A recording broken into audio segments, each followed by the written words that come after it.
So I'm finally officially divorced and I'm ready to talk about some of the things that has happened. And one of the things was 3 months ago, I found out my best friend was one of my husband's sugar babies. Really hard. Not as hard as everything I found out in the beginning when I left my ex, but really hard because I trusted this girl so much and I kicked everyone out of my life except for her. Oh, wait, you serious? Let me laugh even harder. Ladies, consider this a cautionary tale. When your divorced or perpetually single girlfriends are busy poisoning you against your husband and urging you to divorce him, maybe, just maybe, you should wonder if she's trying to clear the path so she can take your man for herself. Straight suits, us gay men, we will marry your girlfriends. Uh-huh. And Kamala Harris won the elections. But by all means, continue the cringe. If we have to go back to having lavender marriages where, the wife knows the husband's gay, but for political reasons, safety reasons, they marry, we're marrying your girlfriends. I know what you're thinking. My girlfriend does not want to marry a gay man, and that's where you're wrong. After a long day of work, she's going to come home to her gay husband, handing her a full glass of wine, asking if she's ready for face masks and to watch The Real Housewives of Salt Lake City. She's going to have a husband who's emotionally available to her. She wants to talk to me about her workday. Give me the tea, baby. What's the hot guy? So, as a gay man, you'd rather sacrifice your own happiness by marrying another gay man. Because for some reason, you feel an overwhelming need to simp for a woman you're not even physically attracted to? Make it make sense.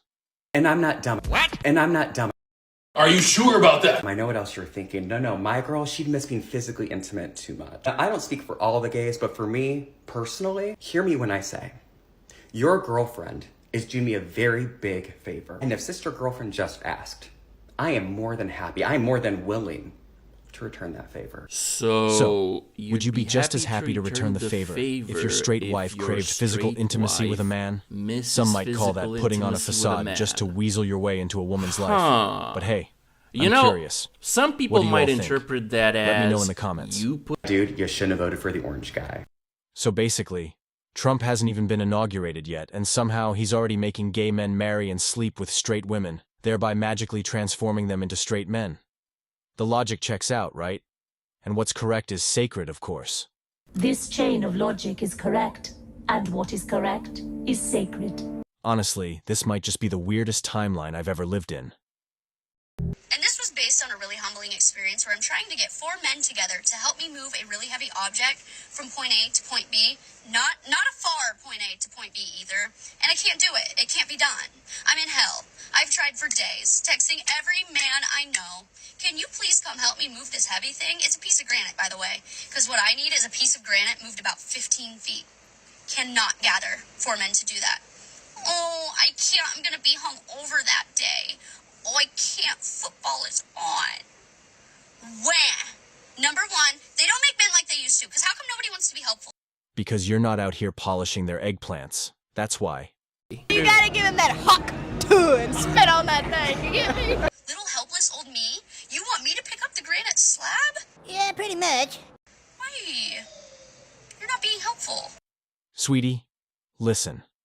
They're not being helpful because they've officially exited your friend zone. And, trust me, that's going to keep happening over the next few years.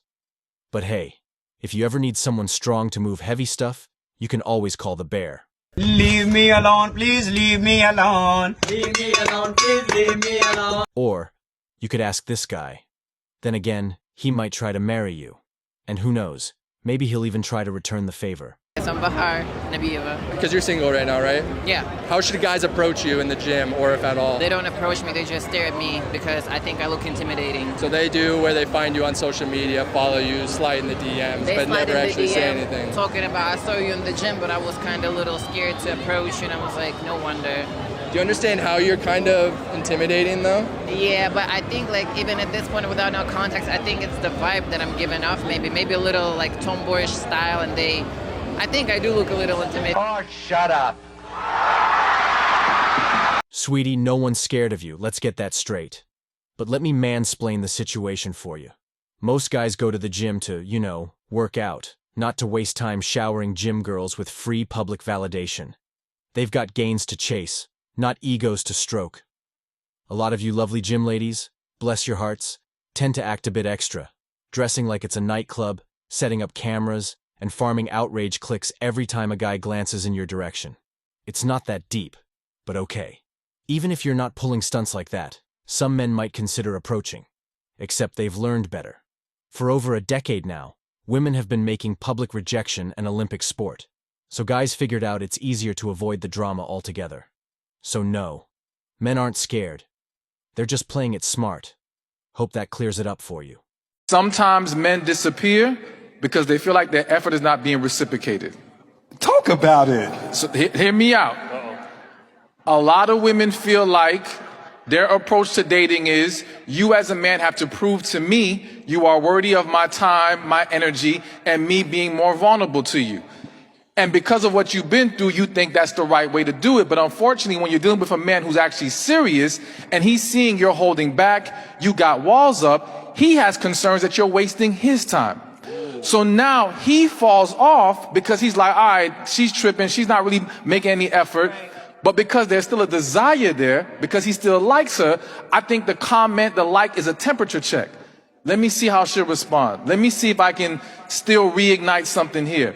But it all stemmed from, are we actually making a mutual effort to get to know each other? Okay. So just make sure, before you start throwing all kinds of accusations at the man, ask yourself, was I coming correct in this process or not? Cook up, sir. That's just how I'm doing, making music. Don't ask me how I did it, I just did it. It was hard. Why would they want one? What's the number one thing that motivates guys in relationships? We're all thinking the same thing, and they can get that whenever they want, with no commitment nowadays. They can meet that need, live on their own, make their own decisions, and do what else they want to do. We've devalued sharing our lives and decisions. We look at it as more of a chore now, and most relationships survive on the feeling of love until that wears out because it's temporary, and then they have to really love someone, and that requires work, effort, and they don't want to do that anymore. And that concludes today's discussion on Mgtow voice. Don't forget to like, subscribe, and hit that notification bell to stay updated on future videos.